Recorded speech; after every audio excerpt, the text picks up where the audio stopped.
اللہ رب العزت نے خود قرآن میں ارشاد فرمایا سبحان الذی اسرا، فرمایا پاک ہے وہ ذات جس نے سیر کروائی بعبدہ اپنے بندے کو کروائی، لیلاً رات کا وقت تھا،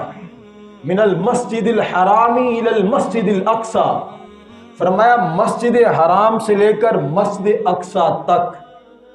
یہ آپ کو سیر کروائی، جو قرآن سے ثابت ہے۔ جو مسجد حرام سے لے کر مسجد اقصی تک کی معراج کا سیر کا انکار کرتا ہے وہ بندہ دار اسلام سے خارج ہو جاتا ہے، کیونکہ وہ بندہ قرآن کا انکار کرتا ہے، یہ قرآن سے ثابت ہے۔ فرمایا من المسجد الحرام الی المسجد الاقصی الذی بارکنا حولہ، وہ ایسی جگہ ہے جس کے ارد گرد ہم نے برکت رکھی ہے، لنوریہ من آیاتنا، رب فرماتا ہم نے اپنے بندے کو سیر کروائی، اس لیے کروائی تاکہ ہم اپنے بندے کو اپنی نشانیاں دکھا سکیں۔ پھر اللہ نے اپنی نشانیاں دکھائیں، جنت بھی دکھائی، اللہ نے اور انبیاء کے ساتھ ملاقات بھی کروائی، سدرۃ المنتہا تک بھی پہنچے، پھر اس سے آگے چلتے چلتے کہاں تک پہنچے، لامکان تک پہنچے، یعنی اتنا دور تک لے گئے، اللہ نے نشانیاں دکھائیں۔ اور حضرات زیوکار مسجد حرام سے لے کر مسجد اقصی تک یہ سیر قرآن سے ثابت ہے،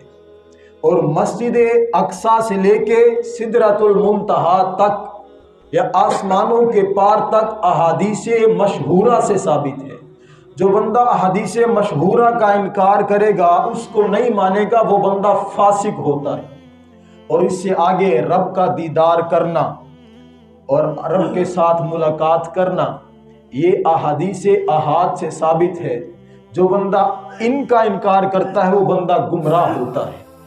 وہ بندہ سیدھے راستے کے اوپر نہیں ہوتا۔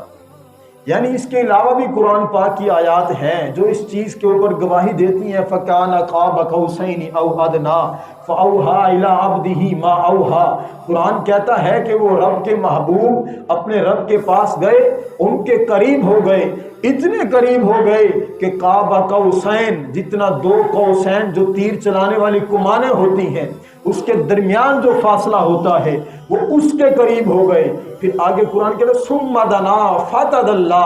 یہ قوسین تک کا فاصلہ بھی پھر ختم ہو گیا، رب کے محبوب اور بھی قریب ہو گئے۔